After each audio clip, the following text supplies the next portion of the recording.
Hey everyone, what's up? It's Brandon here again for another video.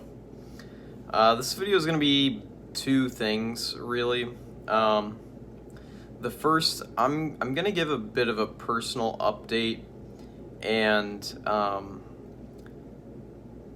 beyond that, kind of explain some of my goals right now, some previous goals, where I'm going, what my focus is right now. So that's one thing. That's obviously it's personal. It's about me. If you care about that, watch from here on.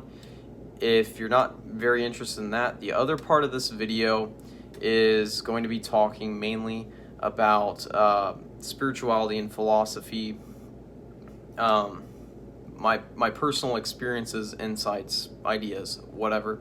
I think some of the things I'm going to say here are really some of the most important things that I could ever share, at least up to this point with my current experience of life that I could give to you.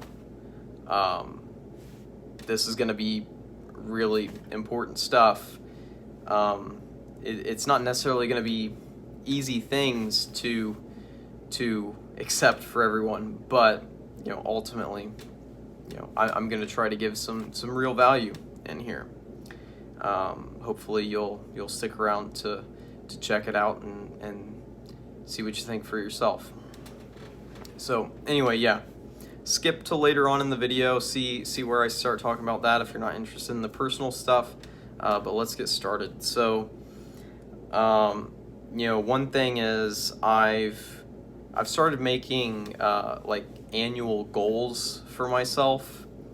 And well, it's usually just one thing, one kind of main focus for the year, one main thing to get done for the year. And last year, what that was my goal was to buy my first personal residence. So I already own some rental properties, but I wanted to buy my own house so that, for one, I'm not losing all of the money that I pay towards rent. Rather, it will go towards, paying off a loan, which will then give me some equity back in my house. There's the idea of some appreciation, definitely happening, on the home that I bought. That being leveraged, and the potential of turning this into a rental property that I will, own myself and rent out. That's later on. But, so the goal last year was to buy my first personal residence. Of course, this was buying a place that would be much nicer to live in than where I previously rented. Honestly, where I used to live before, it was really cheap. It was about, as cheap of a place as you'd want to live in. And really, most people would want to live in some place nicer than where I was living.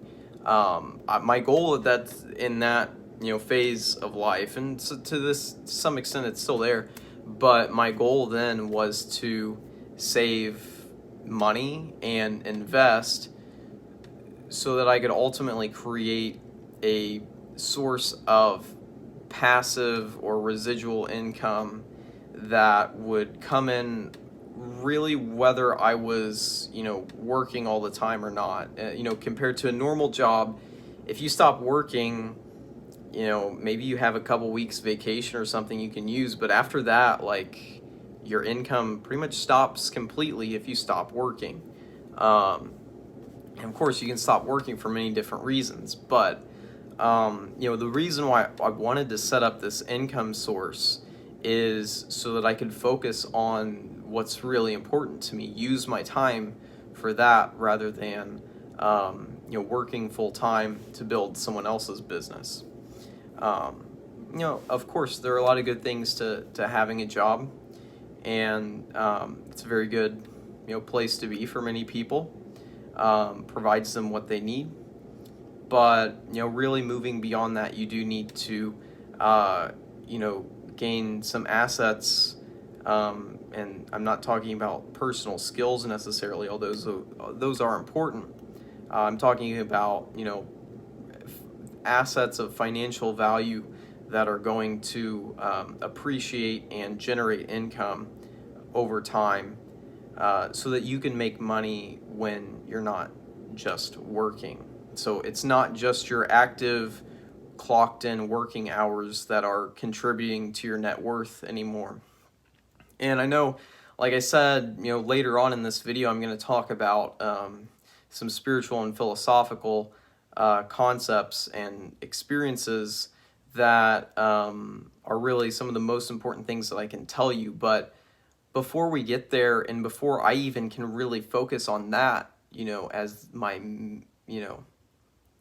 true main focus, I have to solve the money problem for myself. I have to solve some survival based things for myself and get those kind of in an automated system to where they take care of themselves for the most part, so that I can do other things that aren't just, to make a buck, so that I can eat and have a place to live.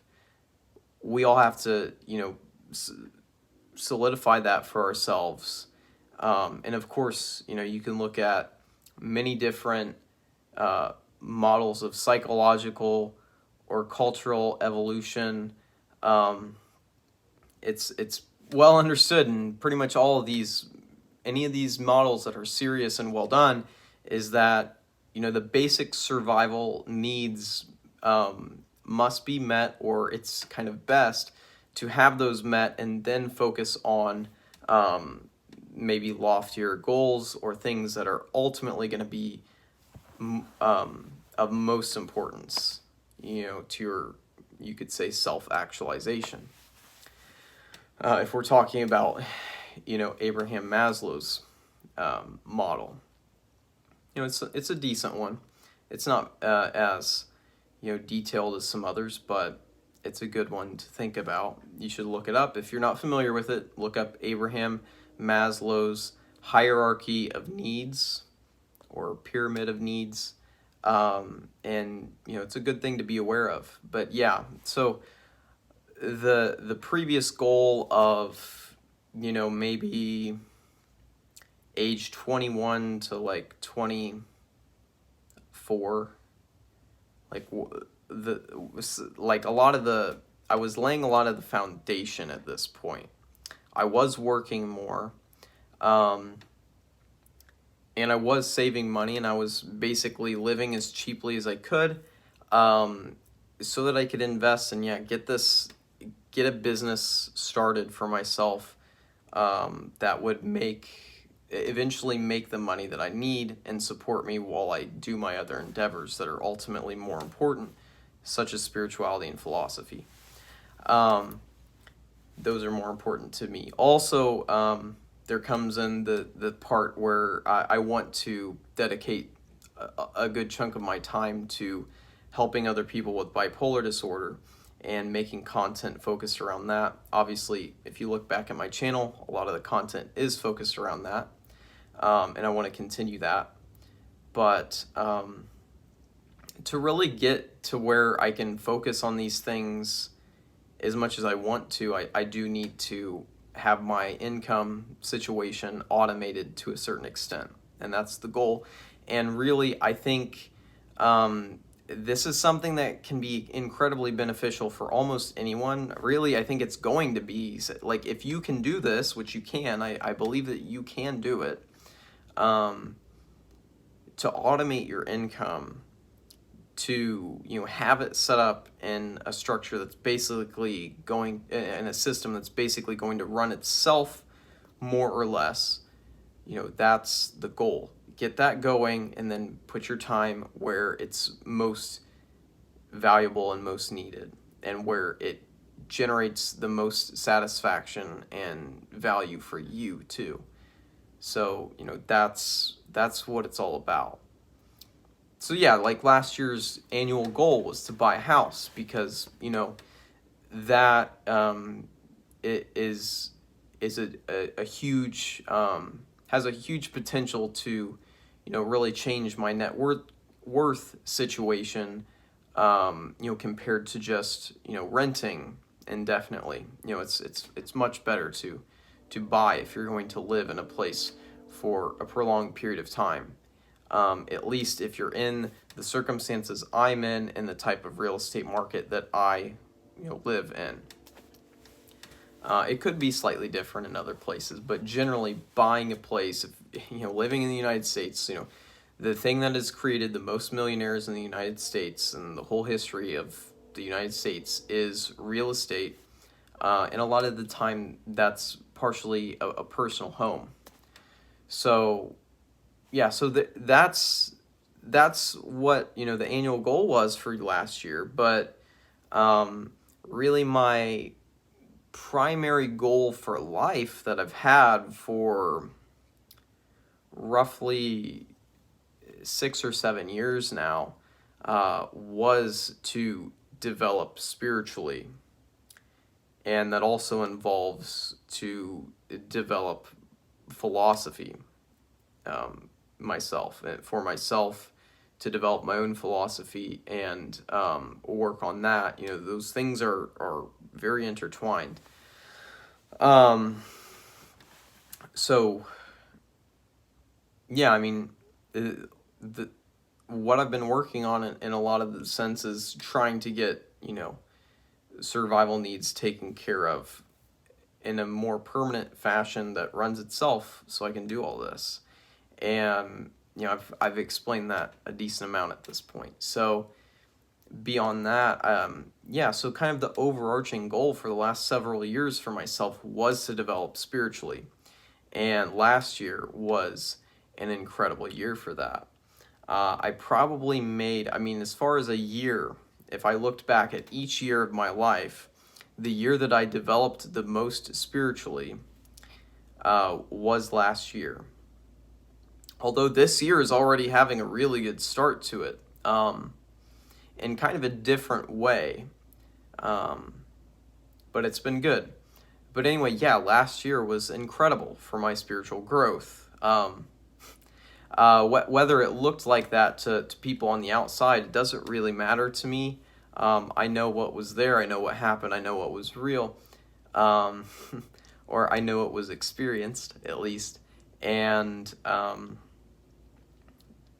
it was just incredible. So, I'm going to talk about, kind of what happened with that and the deep spiritual lessons and philosophical lessons that come from this growth, later on, like I said.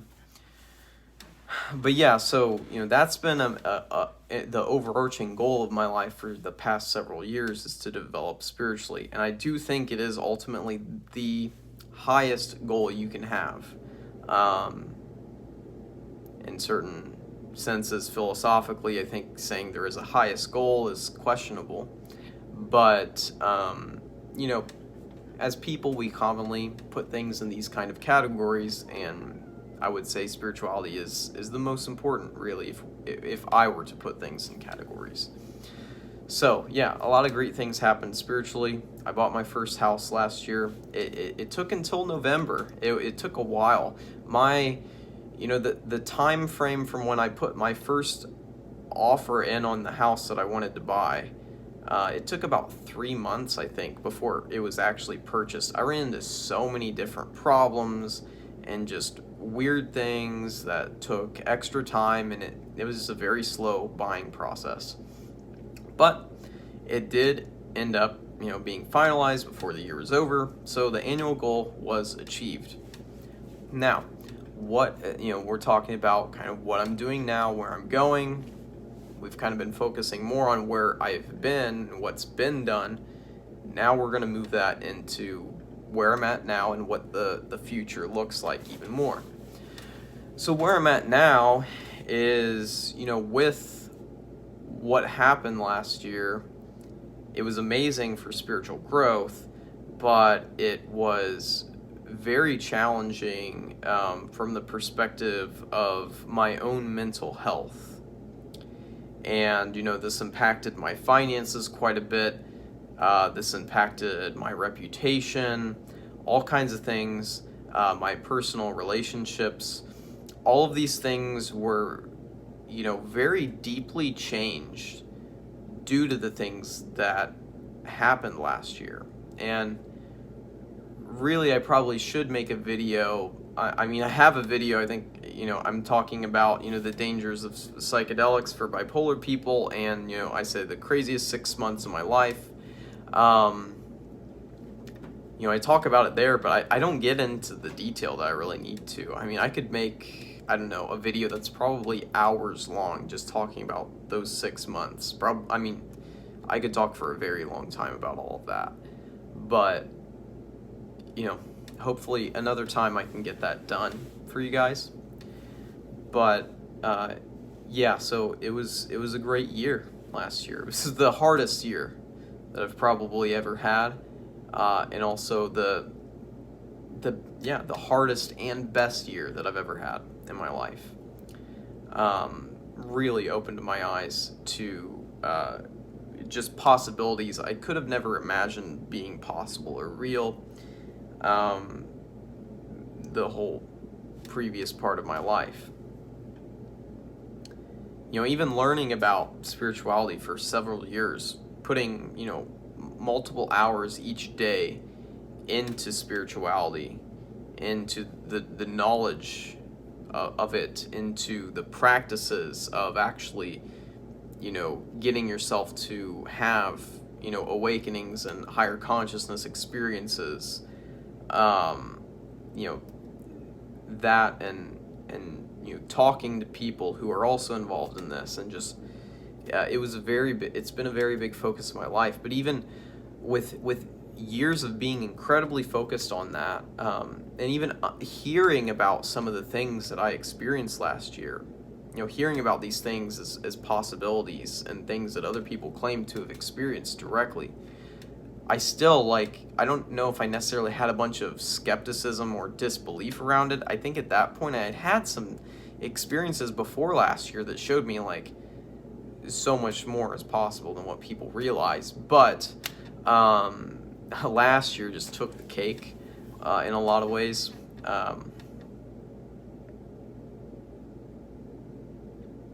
I mean, really, just to talk about these things,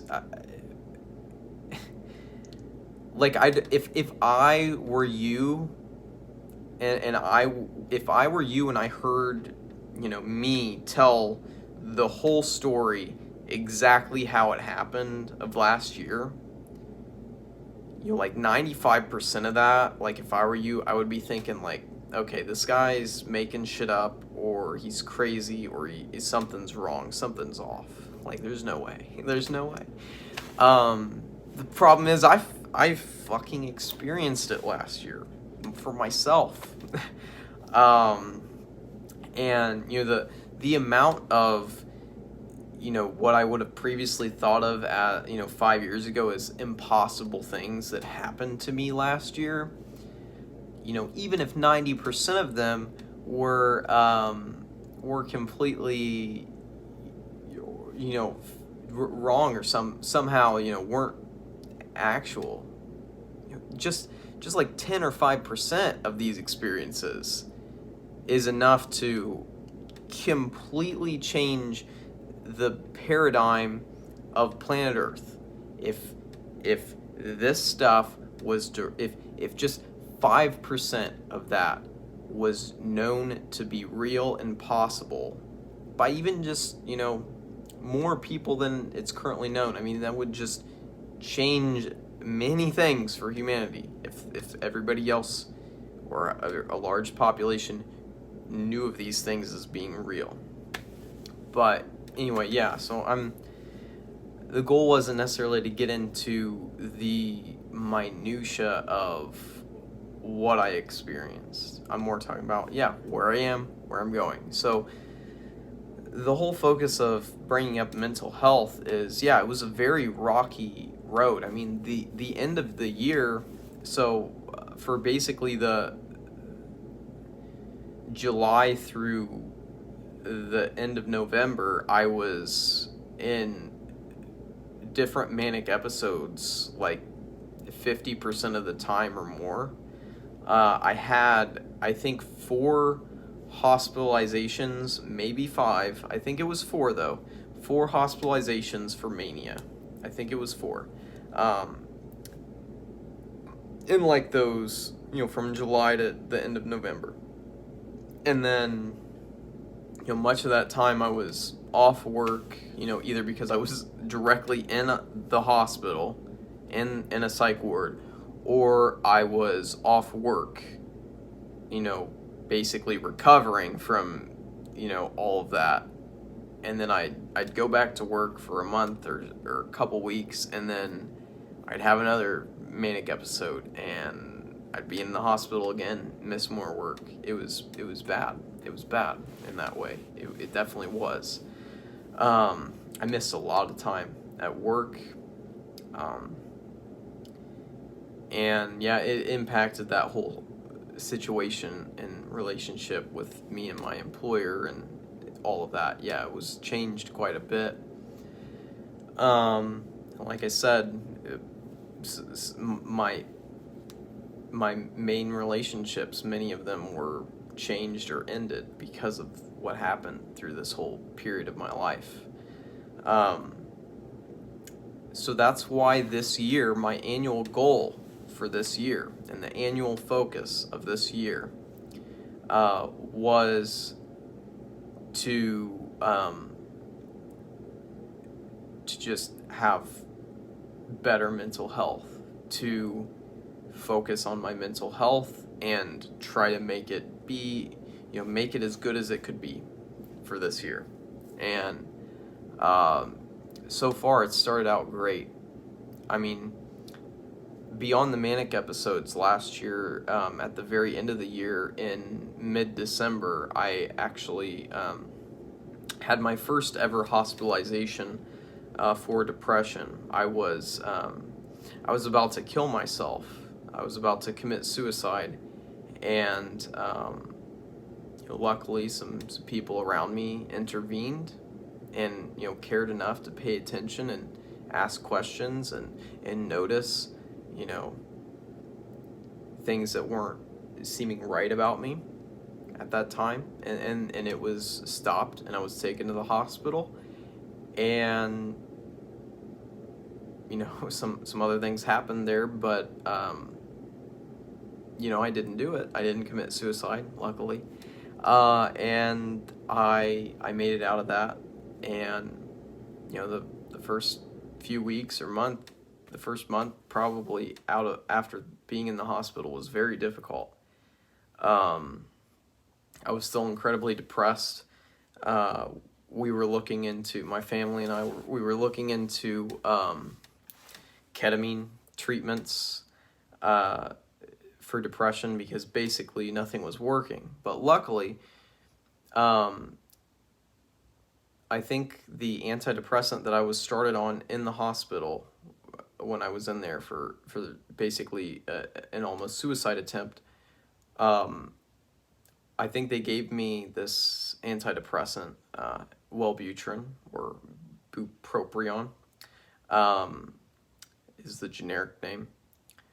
I was given that either at the end of that hospitalization or like right after I had been hospitalized. They tried that, and it took a little bit to start working, but it did really start working. And it's the first antidepressant I've ever really had that seemed to do anything like what it should and what it's meant to do. So that made it so it seemed like I didn't need to do ketamine treatments anymore. I didn't even need to try that. And my mental health has been, for me, very, very consistent and much better this whole year compared to last year. So, my annual goal is going well for this year. So yeah, I want to, focus on having good mental health this year, and that's what it's about. And of course, the overarching goal of, this time of my life is still, spirituality and still, financial freedom. But, those things are going to be main focuses of my life for a while, really probably indefinitely. Even once financial freedom is reached, it's then, making sure that that remains in place and always keeping that there. That's always going to be an important thing, is to keep that there, to keep financial freedom as, a functioning reality for myself. And then, I don't see myself,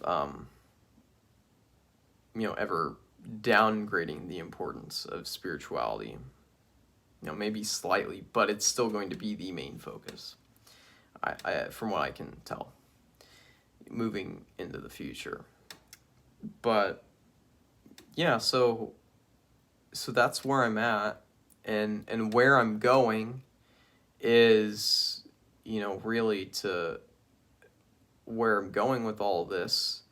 I want my real estate business to, my investments in real estate. I want as a landlord to get enough properties that generate enough revenue and profit to, pay for my monthly expenses fully.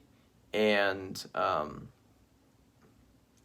once that's achieved, and that was the whole reason I started my business, the whole reason was so that I could then focus on spirituality, philosophy, helping people with bipolar disorder, and mainly growing my YouTube channel, online presence, and things like that. And now it's kind of moved to, like, I think it would be a good idea at some point to write a book, or even maybe collection of books, about my life, about my views, about my experiences, about my different perspectives, and about the different things that I know quite a bit about. One of those being bipolar disorder, one of those being spirituality, one of those being philosophy.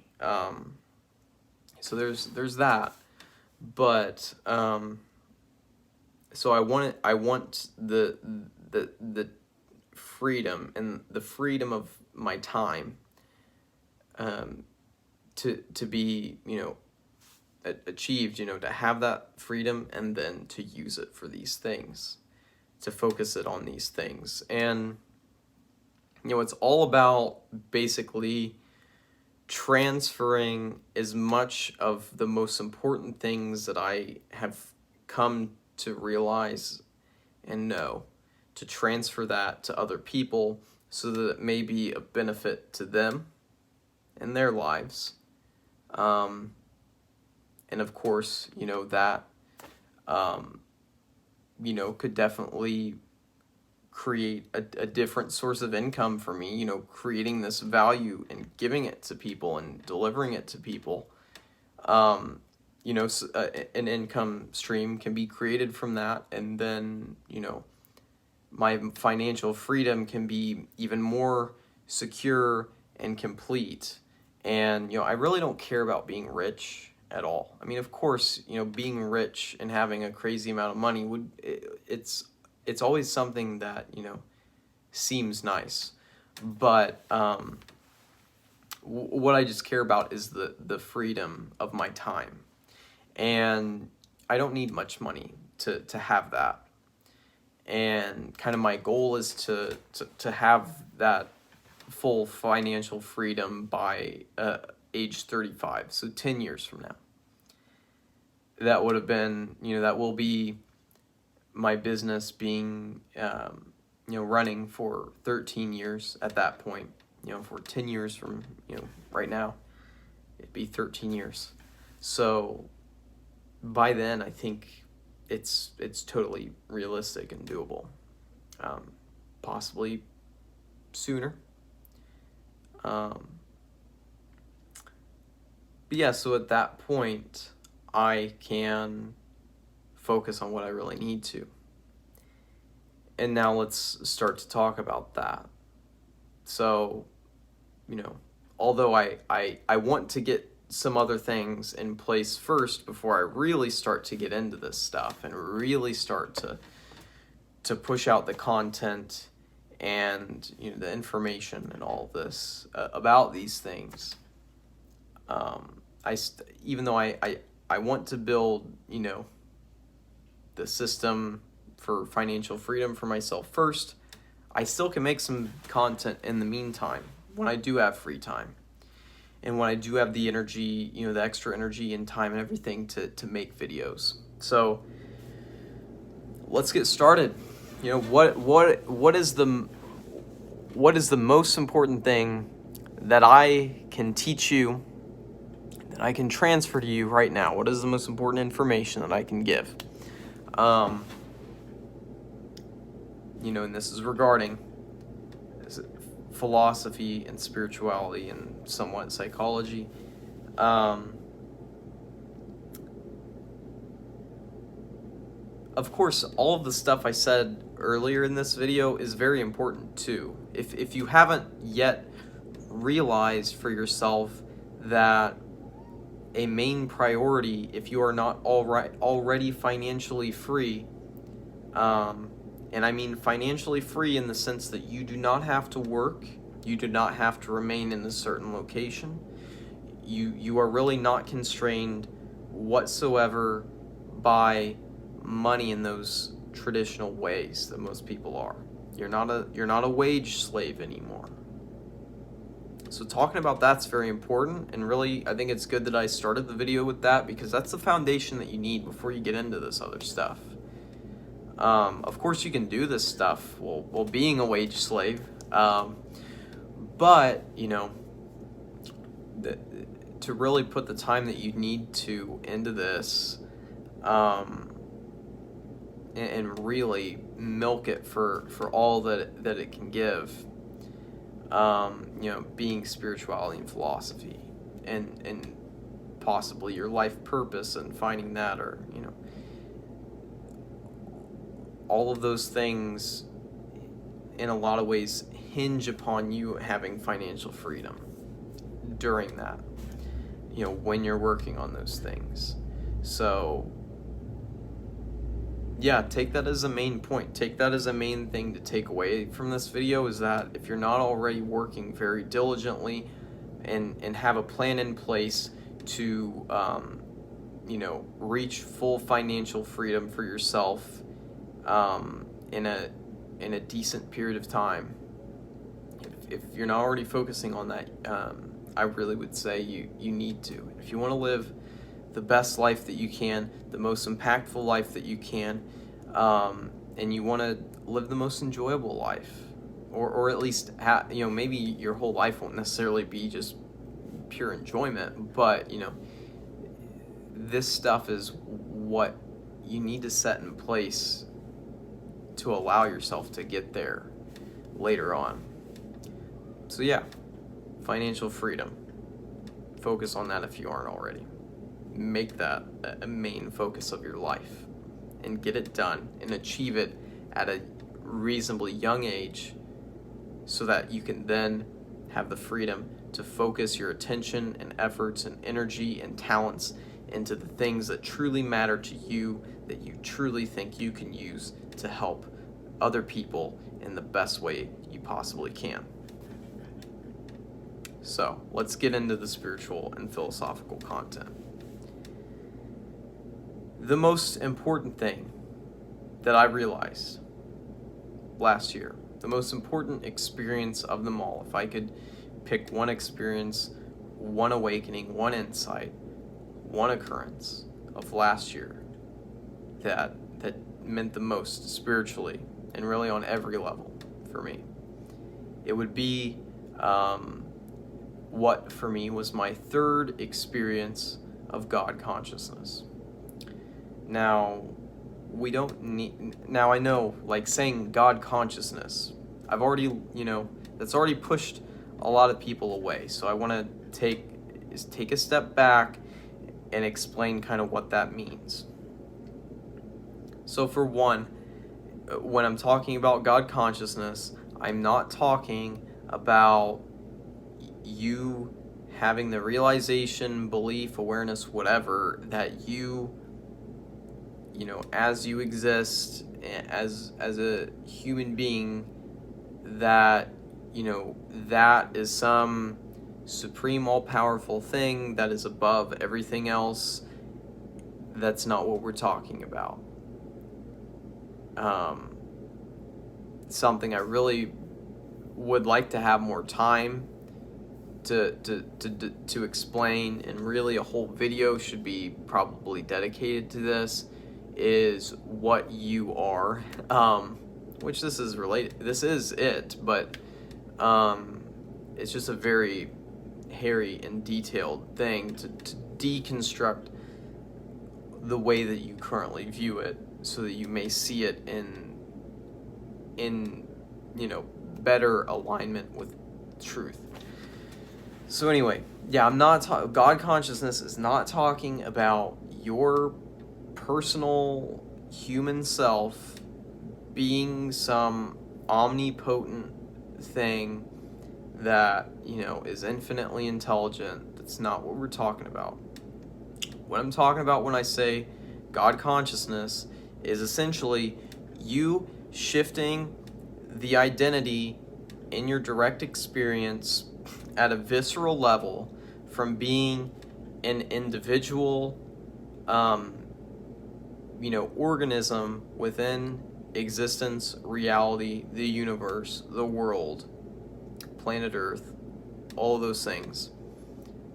Shifting from that as being a limited organism to rather being the totality of existence itself.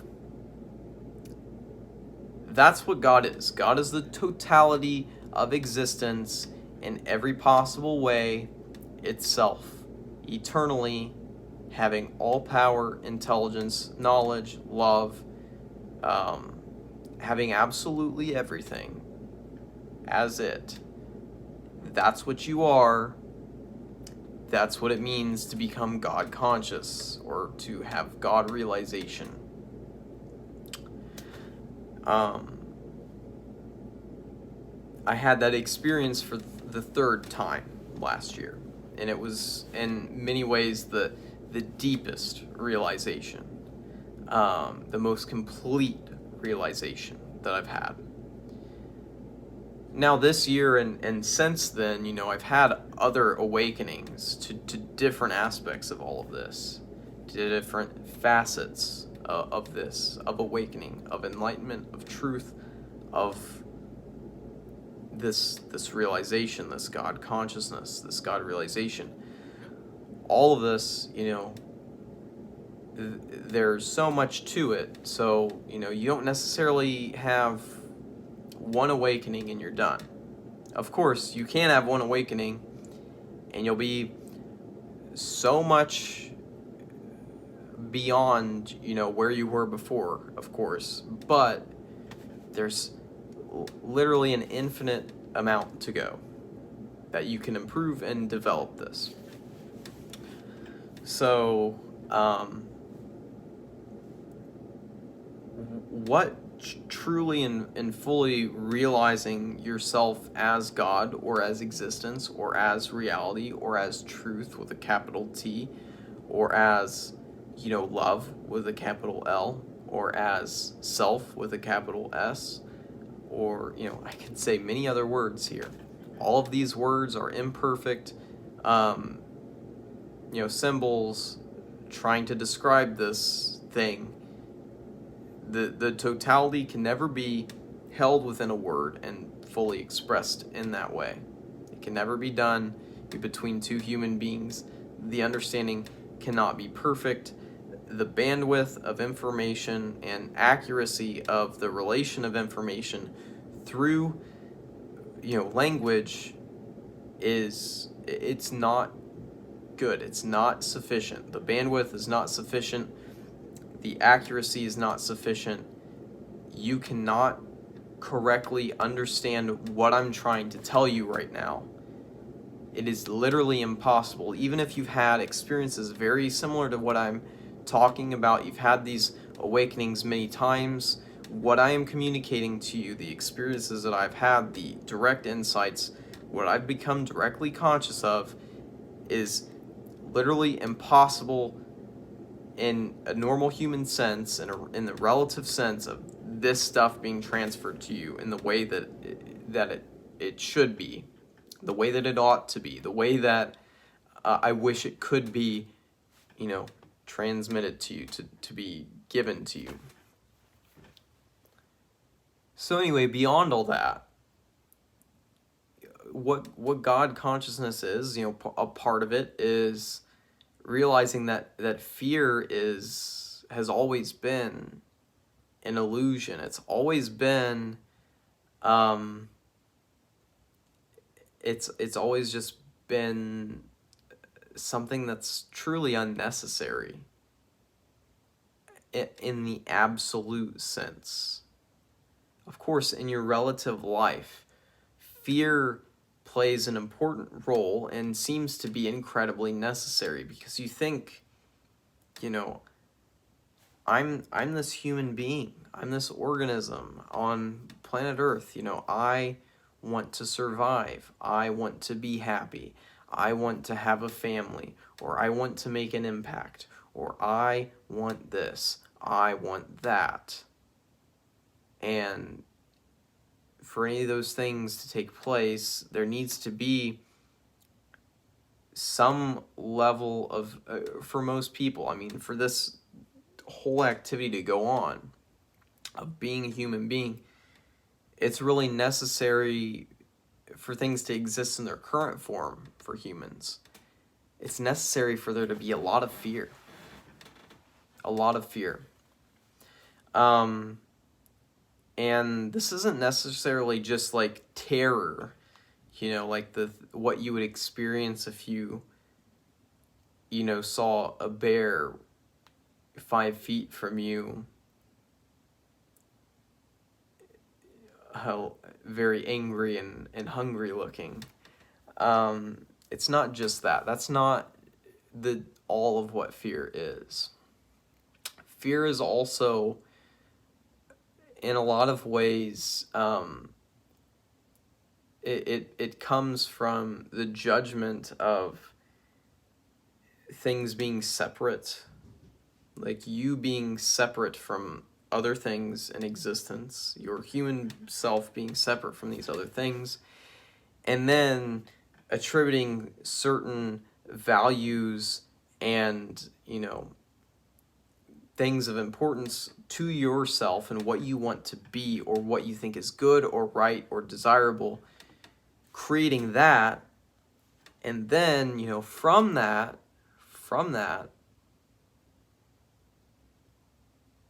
there is the other that is, non-desirable, that is rejected, that is, unsatisfactory, that is not good, that is not me, or I don't want it to be me, I don't want to ever be that.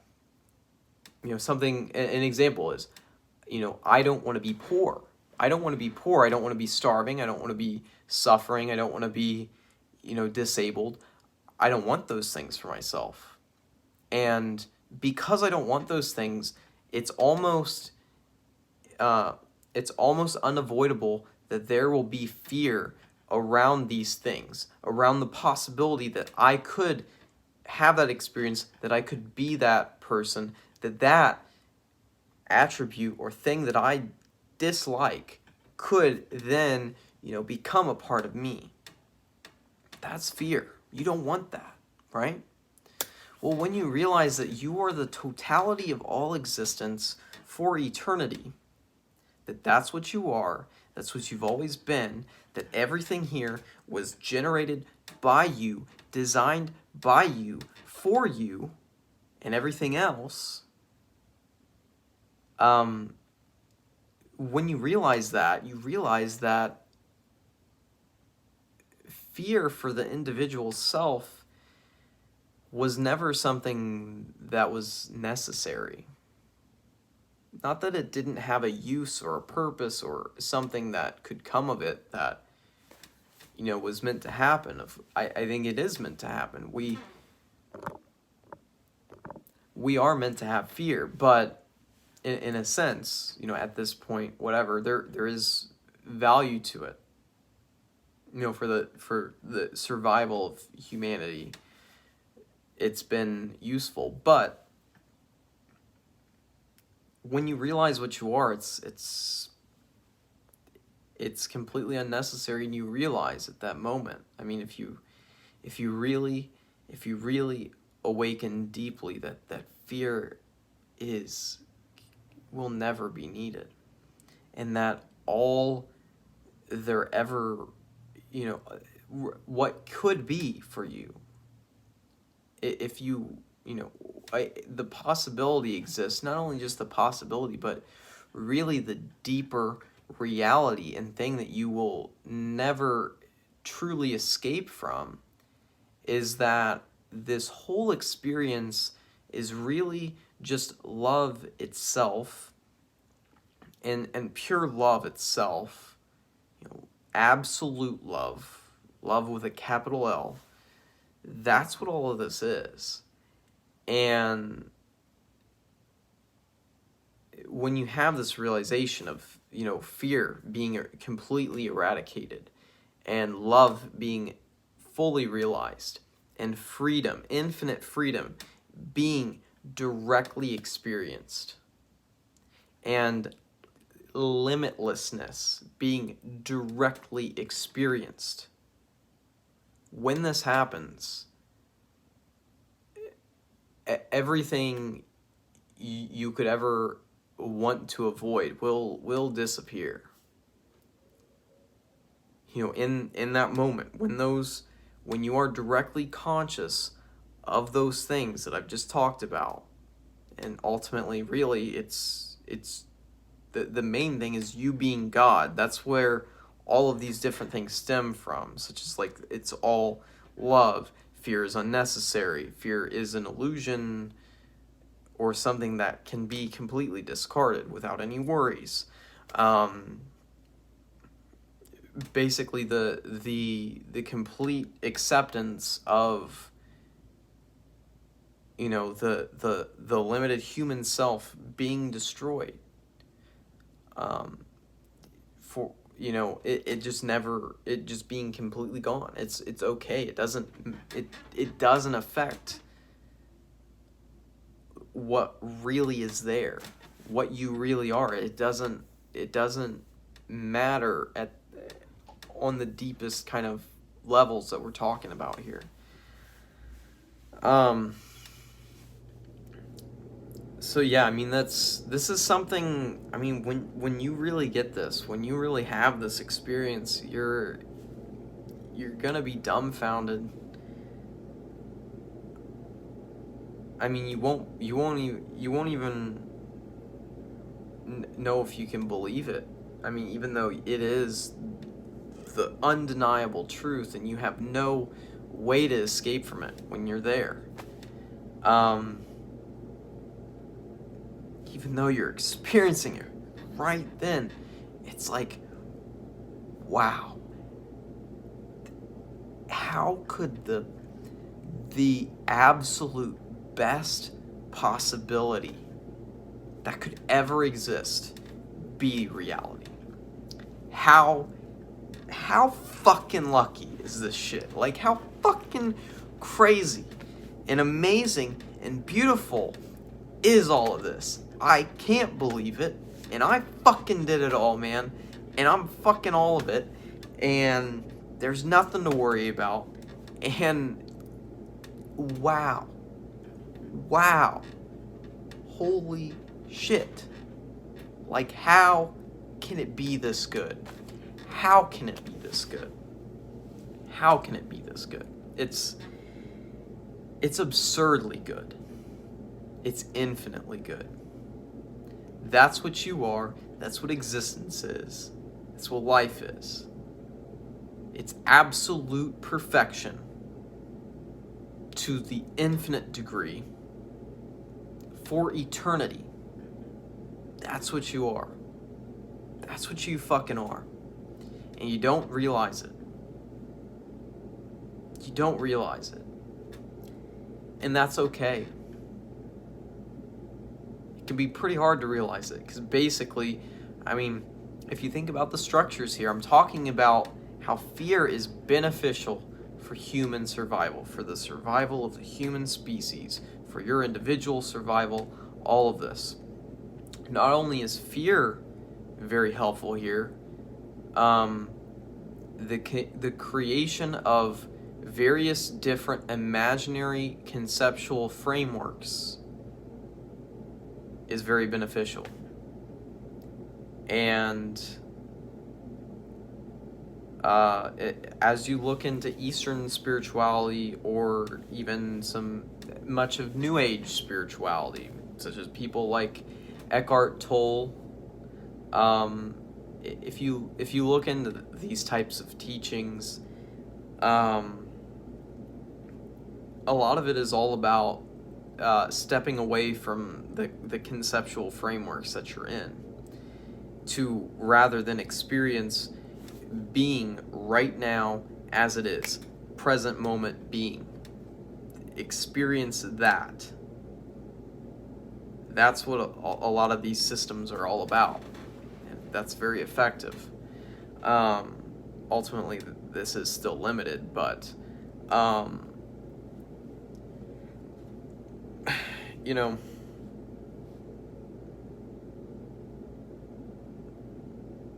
it's just fucking unbelievable. I just,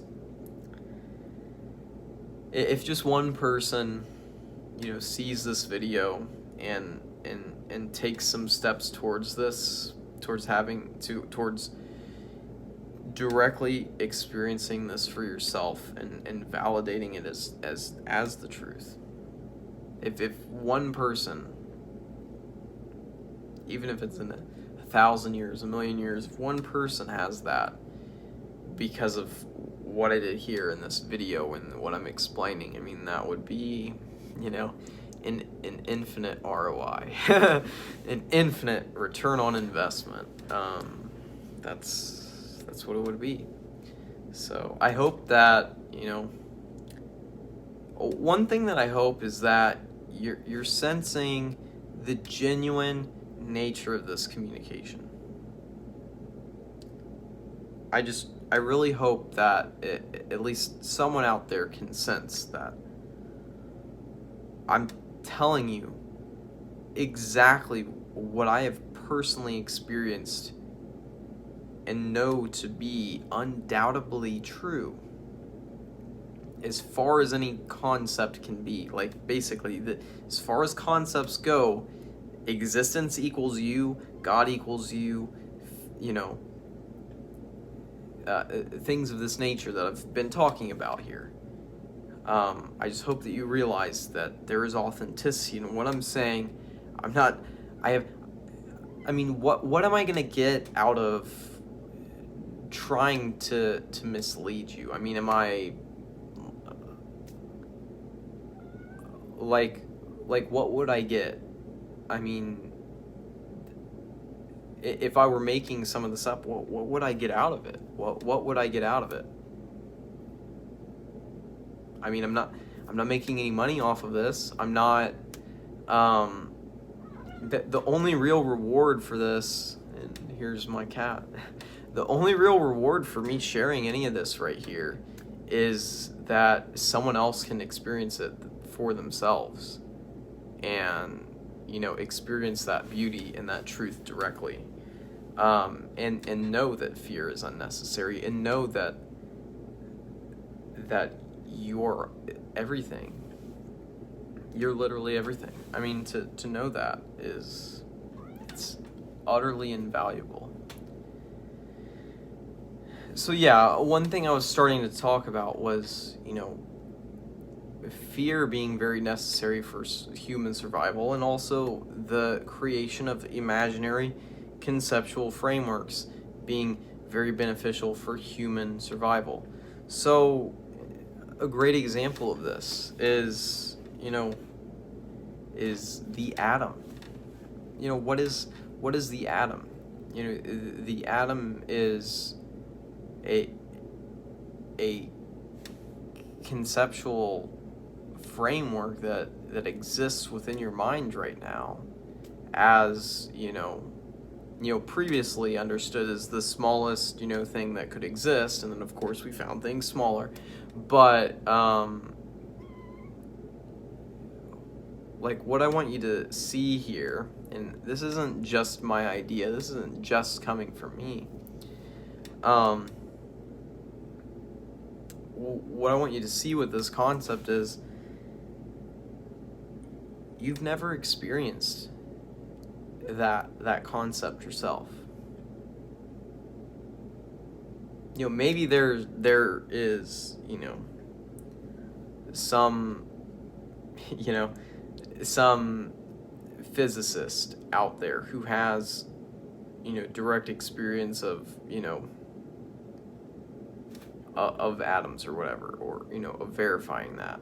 Of course, that's possible. That's possible, but still, even then, even when you're looking through the most powerful microscope at a proton, an atom, whatever, at a molecule, you have to realize that while you're looking at the raw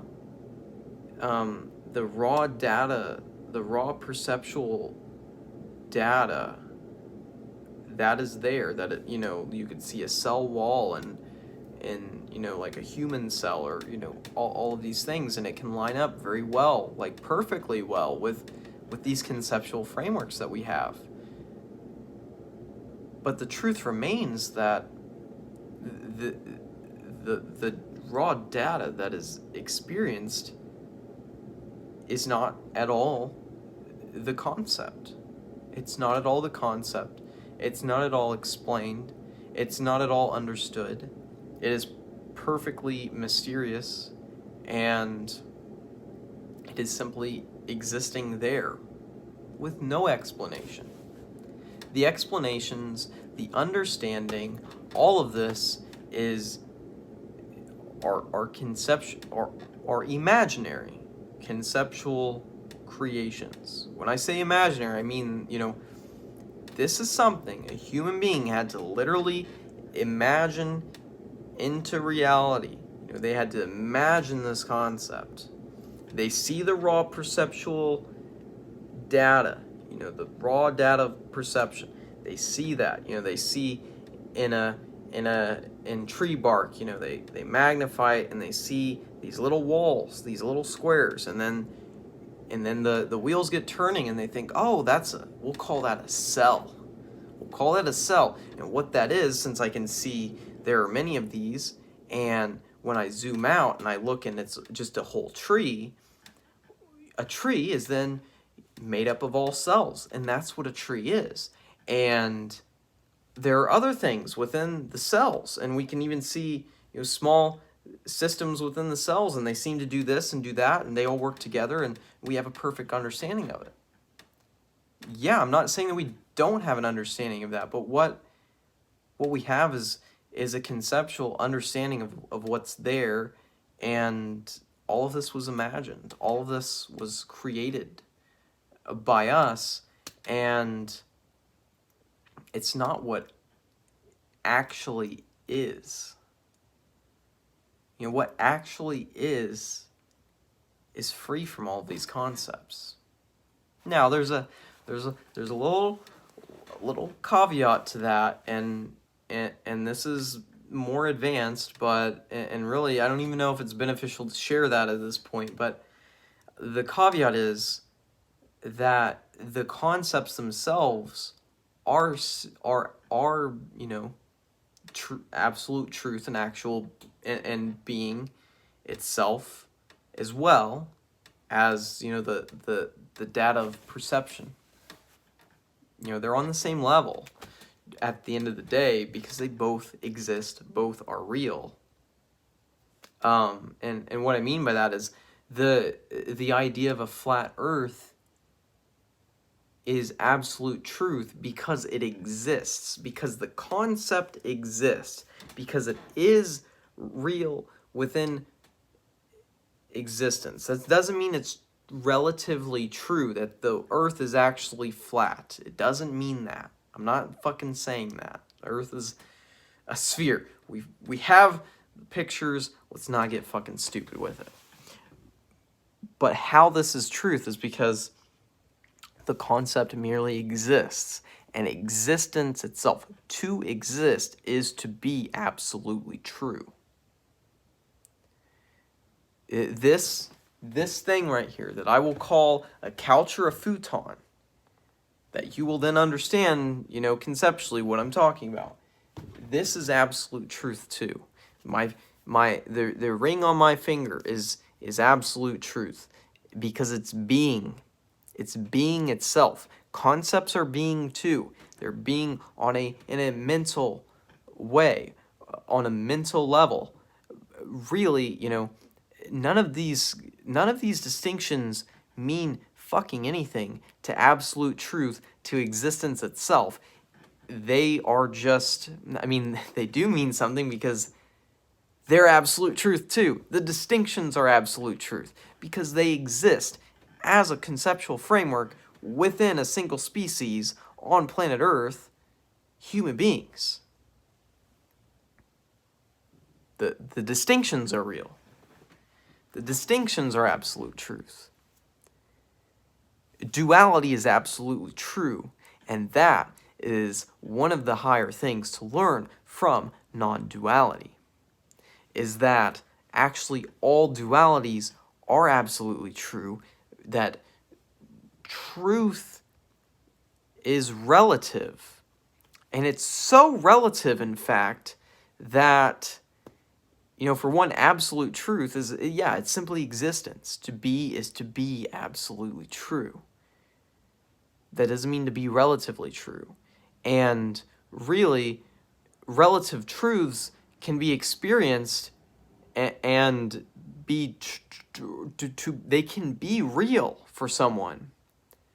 The experience of a flat Earth can be really just as real as the experience of a spherical Earth. Really, beyond both of these things, the experience of no Earth can be just as real. It all depends on the conceptual frameworks that you are running on, the different software that you are running on within your little head that you believe. That creates what is then experienced to be real for you. And for people who have seen pictures of a spherical Earth, the spherical Earth has been experienced as being true and real. And it is true and real for them. But people who have read all these different theories and these 200 proofs or whatever, 200 proofs for flat Earth theory, they look into all this and they see it all, and there's evidence. There's real evidence for a flat Earth. There's real evidence for a spherical Earth. There's real evidence for no Earth existing whatsoever. Okay? I know that's probably hard to accept for really anyone, because if you're identifying as any of these three things, as someone who believes in, really there aren't many people who approach this in the way of saying there is no Earth. But the round or spherical Earth believers and the flat Earth believers, what they're doing, they are taking raw perceptual data that itself comes with absolutely no instruction manual, no description, no explanation, no understanding within it. It is just raw existence and being itself. We then create more raw existence and being itself in the form of concepts, formless concepts. In that form, we create that, and then we evaluate, and compare, so there's this raw perceptual data here, and there's this concept, and this concept lines up with what's over here. And because these two things line up, then these two things are real, and both of them are real. and both of them are true, and both of them are reality and itself, and that's how the world is. And when you go outside and you look across the horizon and you don't see, and you just see flatness, that is evidence for a flat earth. When you see a picture from space and there's a spherical earth and it's coming from a generally well-respected and reliable information source, how most people would see it, like NASA or whatever country's space agency you want to look into. So there's that. But are you seeing how both of these things can be experienced as reality? And actually what matters more for what reality is what you believe, and where the evidence, the conceptual framework lines up with the raw data of perception. Where those two things overlap, if it's a Venn diagram, we got the circles and we got the center point right here, and the things that are in common, we look at that and we say, that's reality, that's what I know, that's truth. Relative truth. Most people don't even make the distinction between relative and absolute truth. They think there's just truth. Well, that's both absolutely and relatively true, what you just said, or thought, or what I projected, the thought that I projected onto you. So yeah, I'm having fun with this video, if you can't tell. I'm having fun. Just talking about this shit. It's good, it's good. It is good. So,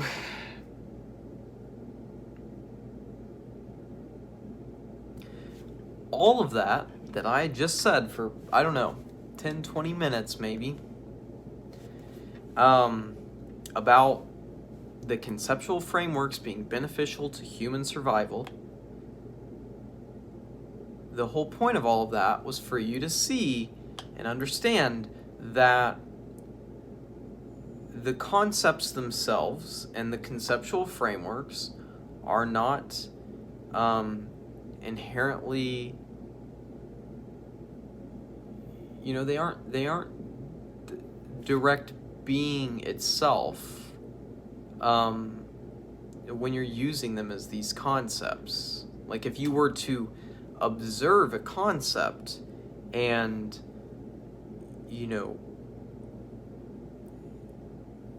contemplate what constitutes a concept, such as what emotions are felt, what change in my state of consciousness occurs because of this concept being present, things such as that. If you're looking at that, you're looking at it more on the level of being.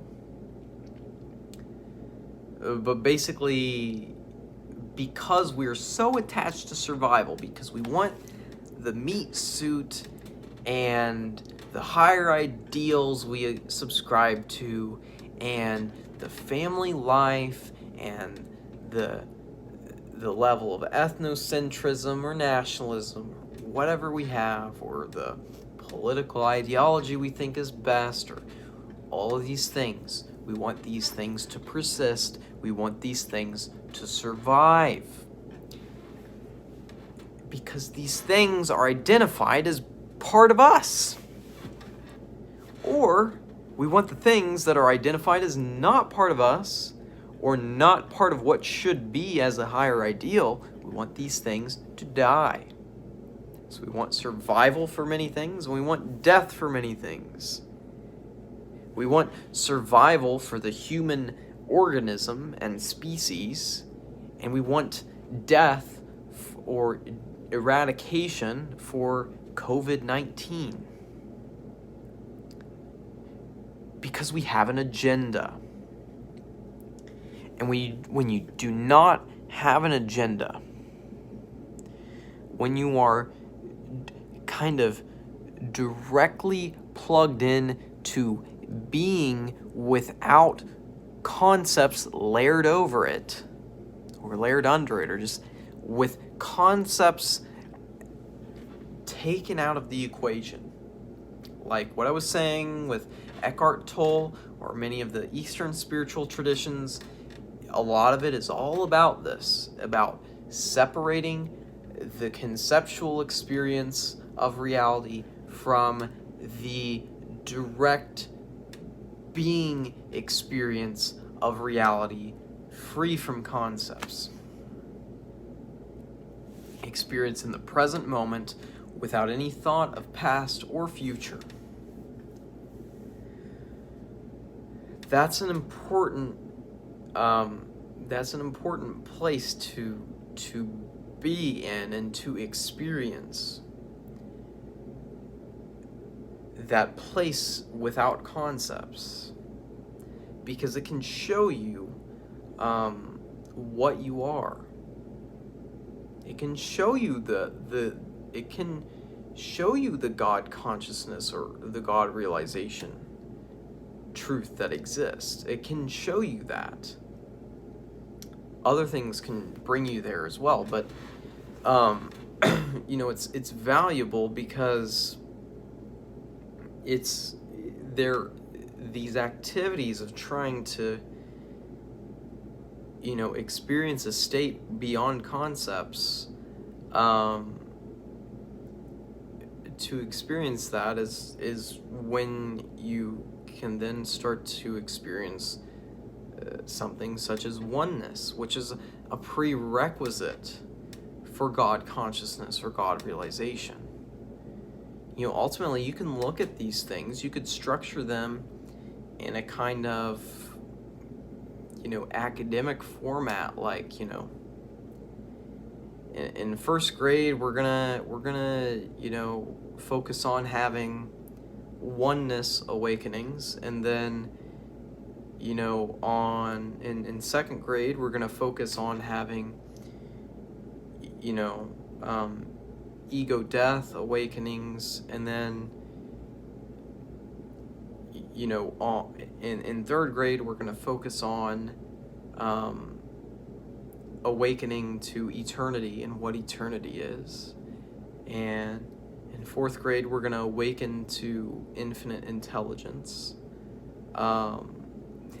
Yeah, so like you see, there are all these different facets, and really all these things kind of phase into one another into really this just singularity of being and truth and reality and what you are yourself itself.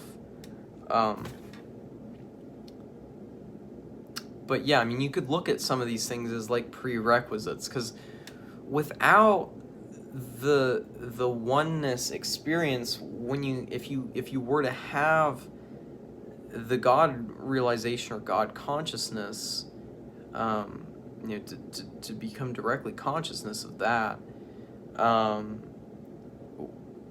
wouldn't be really as full, because you might then think that it's somehow saying that your personal human identity is God, which is inaccurate.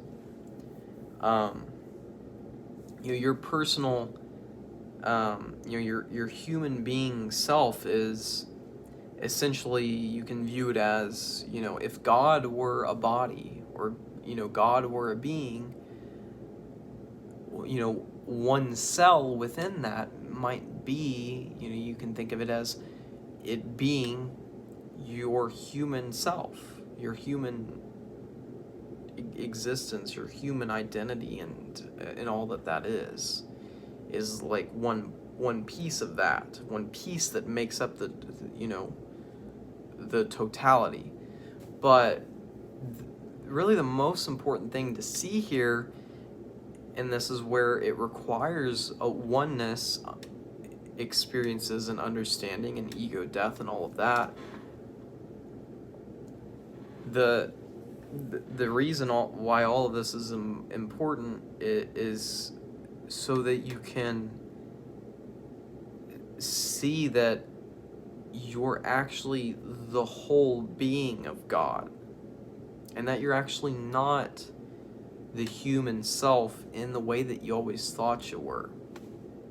You know, you always thought you're just this limited character in this huge reality and world with all this stuff and ideas and everything in it, and you're just one little cell within the body of God. And that is true. But when you realize that the cell wall that separates you from God is something that you created, is an incredibly complex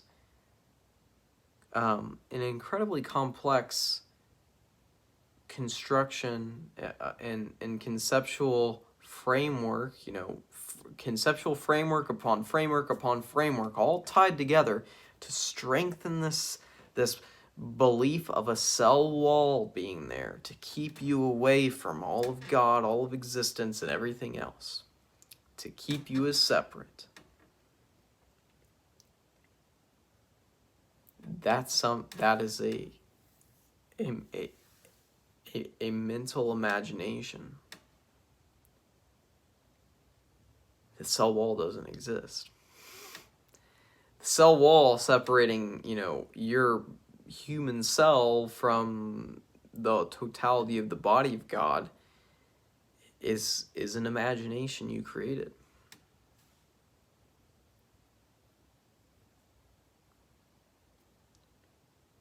And that's what you can realize for yourself, to a truly staggering degree.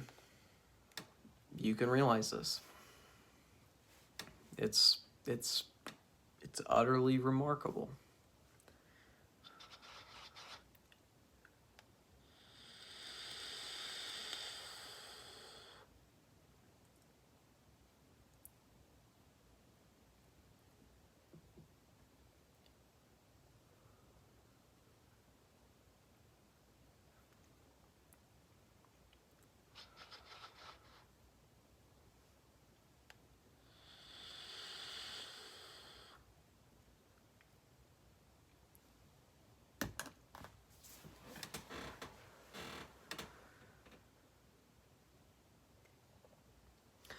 Yeah, there's no editing in these videos right now. There's no editing because, one part of my mental health being, the main annual focus for me currently is things that are stressful. I'm just, in many ways, I'm just keeping them away from me, and perfectionism. I'm, keeping a distance from it in a way that I haven't before. And this has given me a lot of peace and comfort and relaxation and stability. And one of the parts of this is I work part-time. That wasn't a decision that I made initially, but when then, given the opportunity to go back to full-time work and make more money, and all of that would, at first glance, seems to help my goal of financial freedom and having all of that sooner.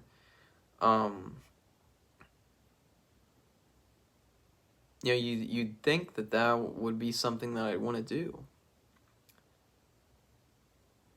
But I've realized that just working part-time, working 20 hours a week is giving me a huge, a gigantic amount of freedom from worries, freedom from stress, freedom from the depression that can come from working a normal job that, like most of us have for 40 hours a week. There can be a lot of depression that comes with that. There can be a lot of stress that comes with that. Where does the depression come from? Well, in a lot of ways, for me, it comes because I'm very conscious, very aware that this is not the highest place for me. This is not the highest thing that I could possibly be doing. But in a sense it is, because the survival needs must be met to give the foundation necessary to fully pursue what to me is the highest thing, the highest focus for me, the most important thing for me.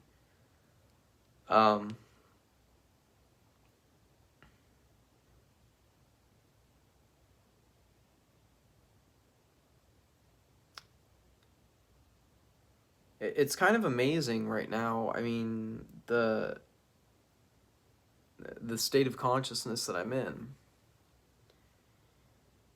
It probably doesn't look like anything special to you. I look like I'm a normal guy talking on camera for an hour and 21 fucking minutes so far.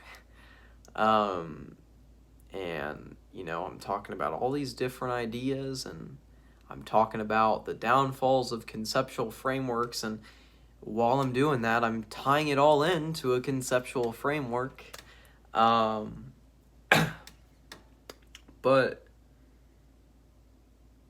part of what I'm experiencing right now is an experience of oneness. That through sharing, basically, I'm kind of uploading my mind right now in a very relaxed and free way. In doing that, I'm not thinking about anything. I've been talking for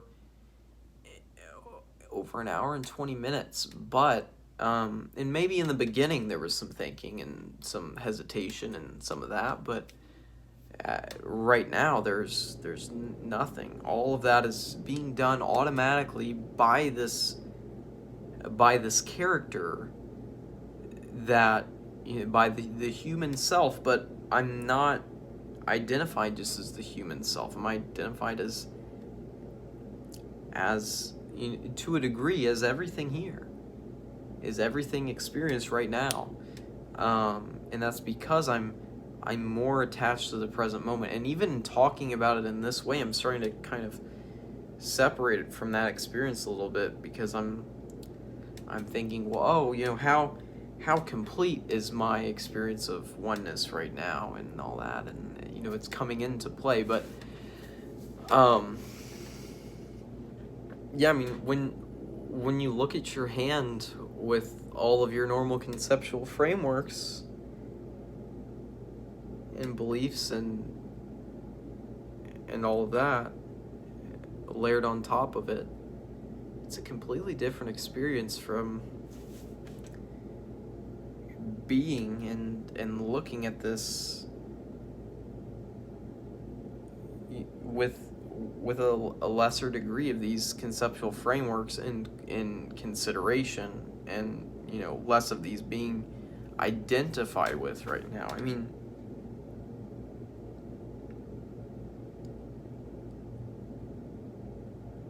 When you can look at your arm and realize that, and not even have the thought arm, or not even be using that framework, be using the framework of I am a biological entity. When you separate yourself from that activity of playing into that, and are merely just experiencing the being of it itself, it's very different. It's very different. And there's quite the opportunity for a very high level of peace to be experienced in this. And a Facebook post that I made recently was talking about how memory is the enemy. Of course, memory is incredibly beneficial for survival. It's incredibly beneficial. But memory is precisely what takes us out of the present moment and takes us out of that more direct connection to being itself that's had when the conceptual frameworks are gone or, subdued for a time.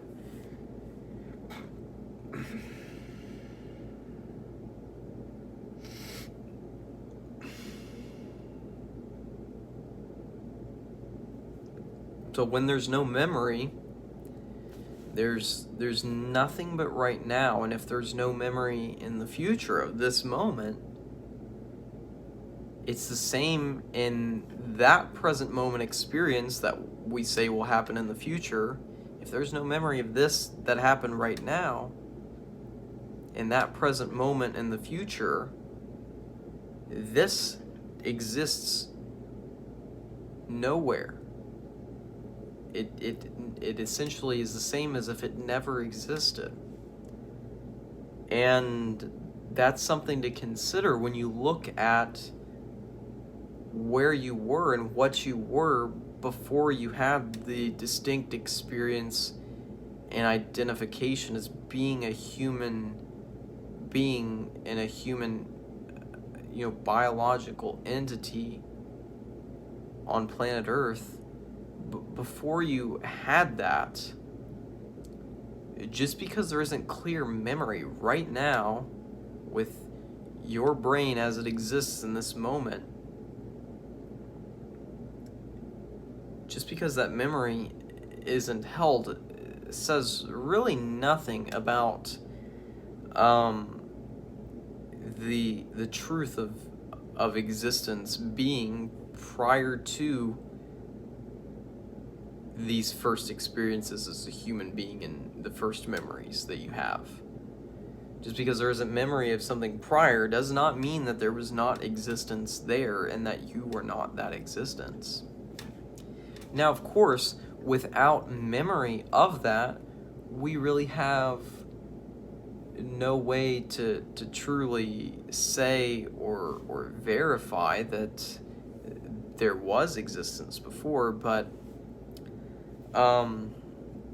something that's useful to think about is to see and pay attention to the similarities and differences that exist between dreaming reality and the experience in dreams versus the experience in waking consciousness on planet Earth as a human being.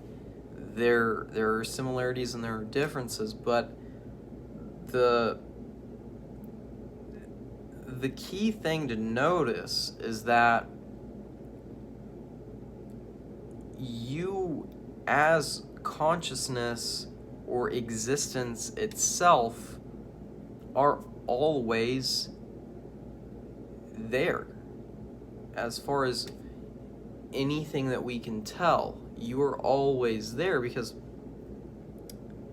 when you're having a present moment experience like we're having right now, when you're having that,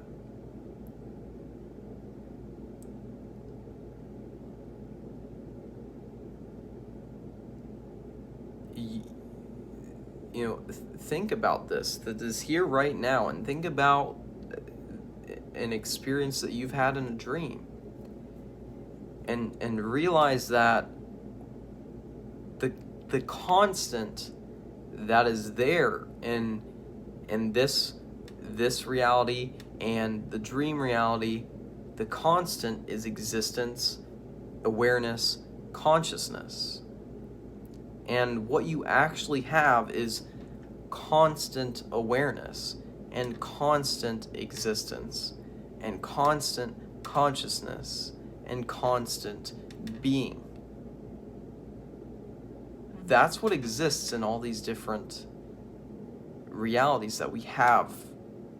You know, anything that can be, called empirical is has solely to do with this first being present, existence, awareness, consciousness being present, you being present as those things, not necessarily you being present as a human being or you being present as a character or whatever. Because in a dream, you can have the experience of being a completely different being. But what is still consistent there is the consciousness, awareness, and existence itself that you are. You are the totality of everything that is experienced. And what is experienced is the totality of being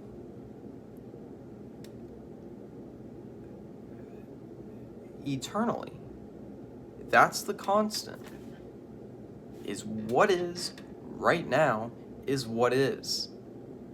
And you can, using memory in conceptual frameworks and all these different survival tactics and tools, you can lead yourself to believe that you are this human character, and what's really you is what exists 2/3 of the time when you're awake and experiencing yourself as a being on this planet. But when you're sleeping and you experience a dream that's not you and that's fake and that's not real, and then also using memory and conceptual frameworks and something that is never experienced itself and absolutely not empirical whatsoever.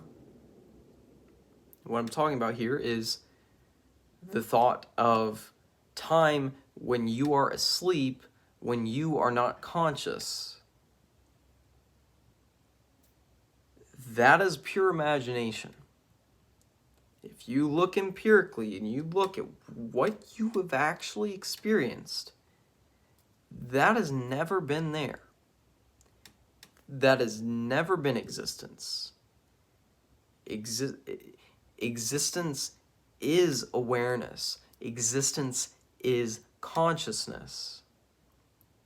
And anyone who tells you differently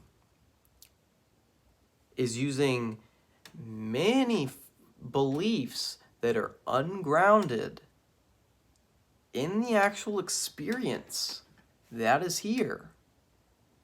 They're using all these ideas to sell you on something that is not the case. And it's the same with death. You think about religious people as having all this blind faith, and they do. But what a lot of people these days don't realize is that the blind faith within the atheistic, scientific, materialist paradigm, the level of blind faith in that is pretty much equal to the level within a traditional religious person. And how is that the case? Well, we have the belief here that exists very commonly for these people functioning in the atheistic, scientific, materialist paradigm. The experience is, the belief is that consciousness ends at the moment of death, or, when brain activity ceases. What's the problem there?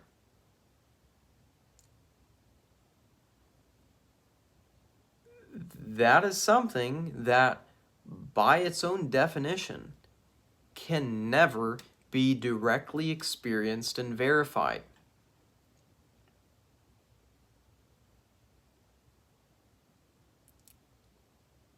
And if you think about it, what's the difference between that state that is, described in that paradigm? What's different between that state and deep sleep, where there is on no real level the conscious experience that we're having right now? What's the difference between these two? I mean, is there really much of a difference at all? I mean, from something that can be directly verified with experience, it's not different.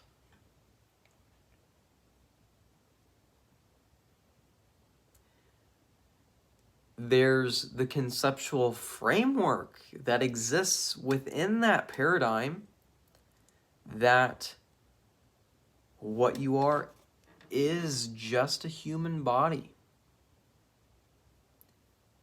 That's physical. Really, I mean, really, if you really look at what the materialist paradigm is saying, it's that the functions of the mind and awareness itself is coming from physical matter in a process that is, thoroughly not understood or explained by this paradigm.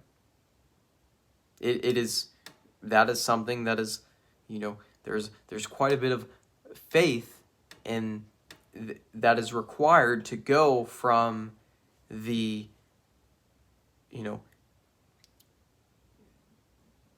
the raw perceptual data that is here, that we have. There's a gigantic leap of faith that is required to go from the raw perceptual data to believing that existence, as far as you can ever have it and experience it, stops when the material system that we've identified as being ourselves stops functioning in the way that it does, that it all stops. It is impossible to verify that in direct experience. And one of the really problematic things for this is that there are people who prescribed people who followed this paradigm, this materialist paradigm, very deeply, and had experiences after physical death that showed them that that is not the case, that this paradigm is not the truth. And one of the examples I'm talking about is there's actually a Netflix series, and I forget the title right now, but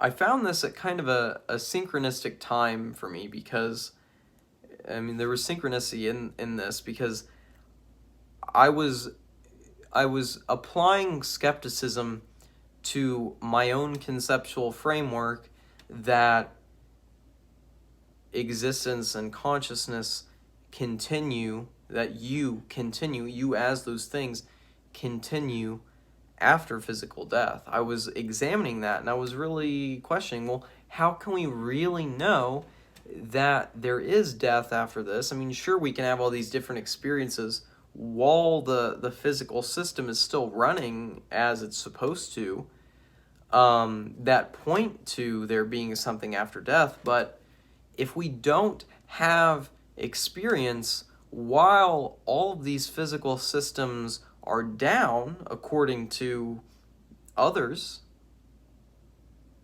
if we don't have that experience without the system running, we don't have any real evidence, real empirical evidence of that being the case, of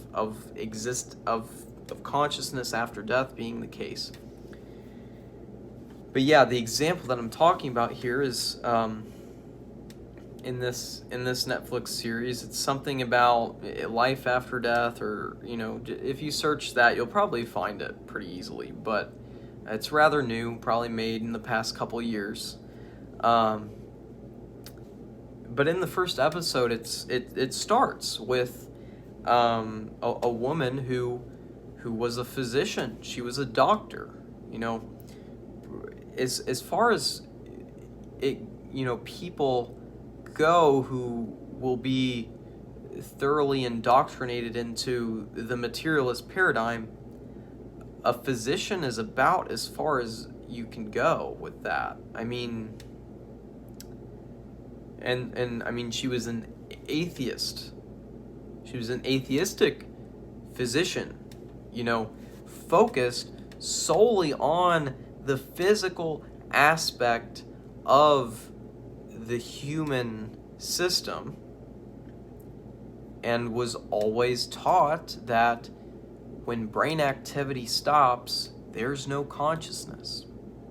Well, on a whitewater rapids trip that she went on with some friends, she was stuck under the water for, I think, 10 or 15 minutes. And I don't think she was revived, I think, until about 30 minutes after the experience started.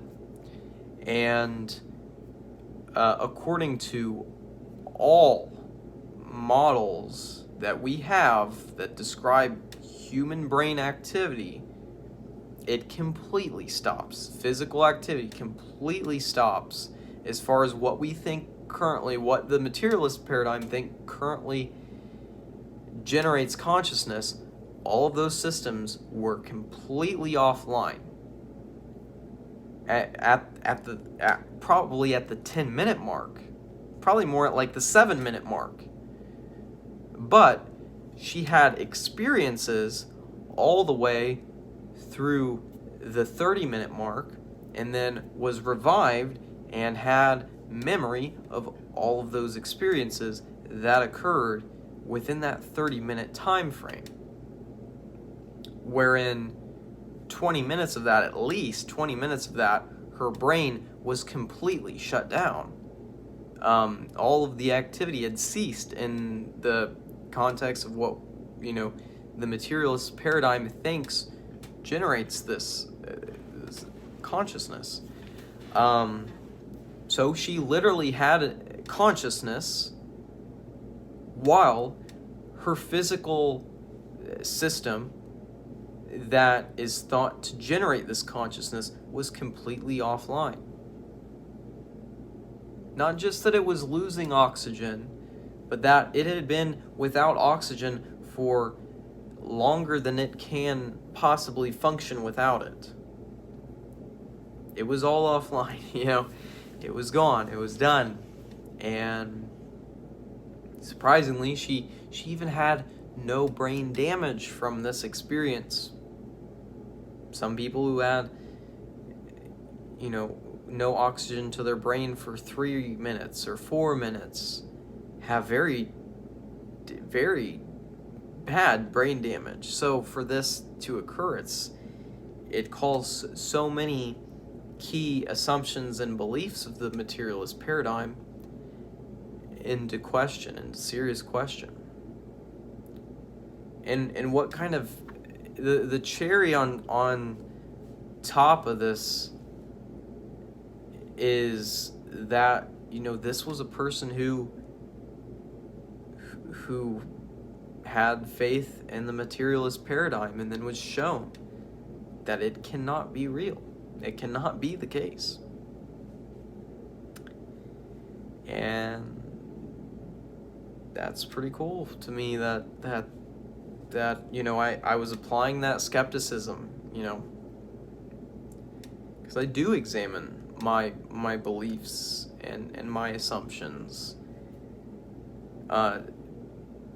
more than most people. And even though what I will tell you is far more radical and unbelievable and mystical sounding and just all around, it sounds impossible to the average person. What I will tell you, if you have this type of a conversation with me for long enough, the average person will have many objections and many things they simply cannot accept that I am saying. And I was examining the consciousness after death assumption that I had. And I found that, well, hey, there is actually proof out there that consciousness continues when the brain is completely offline. And yeah, that's just one thing. But I mean, beyond that, I can get into so many different levels of the brain and how it's related to consciousness. But I don't know. That might be for another video. I mean, this is an hour and 46 minutes. And yeah, I'm glad that I made this video. I'm glad that I sat down to record it. And I don't know how many of you will watch this far, but if you made it to the end, I mean, do me a favor, give this video a like and put a comment below. If it's something as simple as, I liked your idea on this, or saying, I don't really agree with you on this thing you said, or whatever, or if it's a question about my personal life or advice or whatever you want, put a comment, and both of these things will help my video to reach more people, which is obvious if you're familiar with how the YouTube algorithm works. The more engagement, the better, essentially. So yeah, do those favors for me, and if you watched much of this at all, there's probably a lot on my channel that you would enjoy and get value from, and there's probably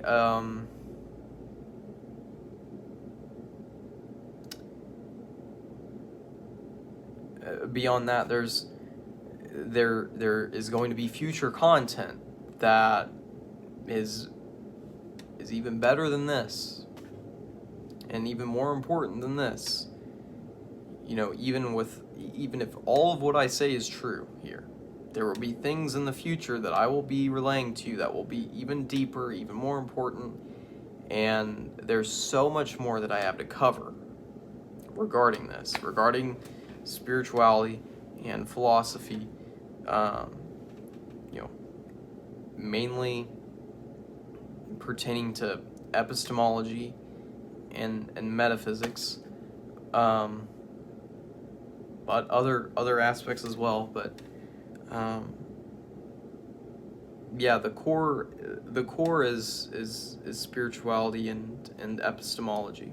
I can talk about this and different experiences I've had that have led me to my conclusions. I could talk about this for a very, very long time. Yeah, very long time. So, thank you for watching. If you've gotten to this point, I doubt anyone has watched the whole thing, all the way through, but that's fine. I'm sure some people will see this and get some value out of it, so that's good enough for me. Again, do the normal YouTube stuff to help me out, and I'd appreciate that, and yeah, if you subscribe and you're interested in this content, I will be making more here soon. So, but yeah, comment. Definitely comment if you have a video request. If there's a question in this type of domain of spirituality or philosophy that you want me to take a stab at and give my perspective on, that would be a great thing to put in the comments. Say, it would be cool if you could make a video about how we are eternal, or what eternity truly is.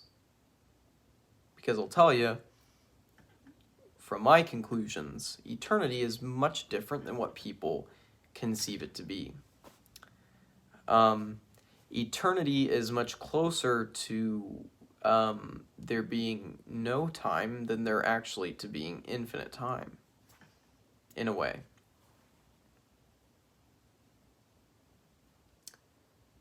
So yeah. That's all, folks. See you here soon.